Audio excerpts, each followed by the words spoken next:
Hi there, for today's video there's a question here from Denise. Denise has 14 weeks between two 100-mile races and wants to know what should her recovery and training schedule look like. Well, Denise, first and foremost, I've got no idea what type of fitness base you're coming up from. And secondly, I've got no idea how much that first 100-mile race will be taking out of you. And thirdly, I've got no idea how the terrain of the two 100-milers compare to each other. Because obviously, if the one's a flat course and the other one's a hilly course, your training programs for the two events will be different. But let's say, for example, both events are hilly events and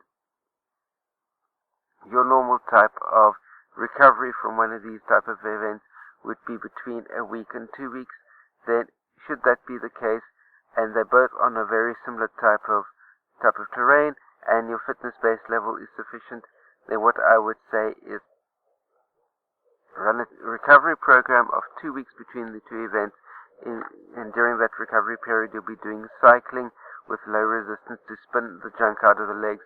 You'll be doing swimming to help flush the junk out of your legs as well as during that 2 week period getting yourself at least one massage to aid in the recovery period, as well as looking really closely at what your recovery nutrition is to help all those things to help aid the recovery process, not to mention things like foam rolling and such like, because the last thing you want to do is to start your next phase of training with any lingering ITB issues that might be carrying over from the previous event.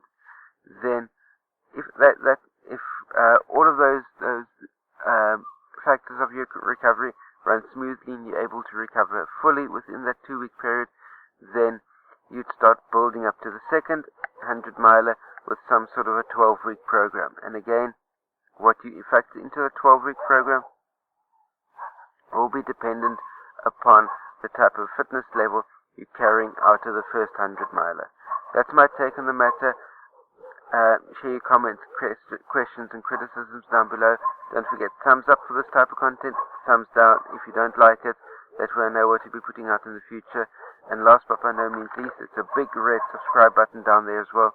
Click that subscribe button, that way you stay subscribed to my channel for all of the new content that comes out on a day-to-day, week-to-week basis.